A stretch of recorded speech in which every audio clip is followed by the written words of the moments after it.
નમસ્કાર, આપ જોઈ રહ્યા છો નેશન પ્લસ ન્યૂઝ. હું છું આપની સાથે હેતલ ભગત. ચોટીલા ડુંગર તળેટી રોડ સુધીની દુકાન, લારી ધારકો સહિતના દબાણ હટાવવામાં આવ્યા, જેમાં કાચા અને પાકા બાંધકામ પર બુલડોઝર ફેરવી દબાણ દૂર કરાયા હતા. સુરેન્દ્રનગર જિલ્લાના પ્રસિદ્ધ યાત્રાધામ ચોટીલામાં તંત્ર દ્વારા મોટી કાર્યવાહી હાથ ધરવામાં આવી હતી. ચામુંડા માતાજીના તળેટી વિસ્તારમાં ગેરકાયદેસર દબાણો દૂર કરવા માટે તંત્રએ બુલડોઝર ફેરવ્યું હતું.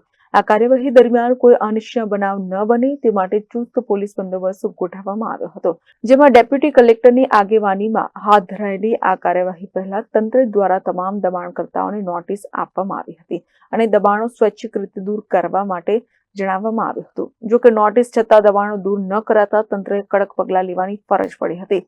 ચોટીલા ડુંગરની તળેટીથી રોડ સુધીની દબાણવાળી દુકાનો પર બુલડોઝર ફેરવવામાં આવ્યું હતું. આ કાર્યવાહીને પગલે સમગ્ર વિસ્તારમાં અફરાતફરીનો માહોલ સર્જાયો હતો અને દબાણકર્તાઓમાં ફફડાટ ફેલાઈ ગયો હતો. તંત્રની આ કડક કાર્યવાહીથી અન્ય વિસ્તારોમાં પણ દબાણકર્તાઓમાં ચિંતાનું મોજું ફરી વળ્યું છે. આ કાર્યવાહી દ્વારા યાત્રાધામની સુંદરતા અને સુવિધામાં વધારો થશે તેવી આશા સેવાઈ રહી છે.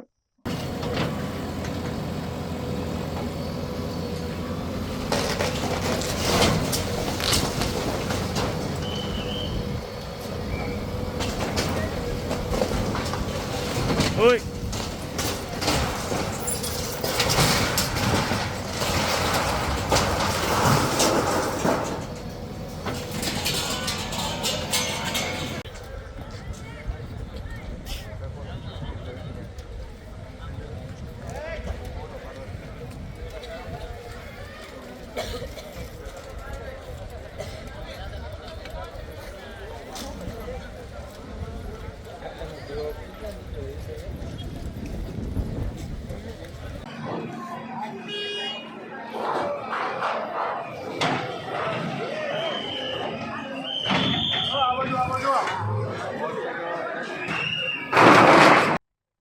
Rajesh Vahurashi, Nation Plus News, Surendranagar. સમાચારોના સતત અપડેટ મેળવવા માટે અમારી નેશન પ્લસ ન્યૂઝની યુટ્યુબ ચેનલને સબસ્ક્રાઇબ કરો, બેલ આઇકન દબાવો અને જોડાયેલા રહો ફેસબુક, ઇન્સ્ટાગ્રામ અને ટ્વિટર પર.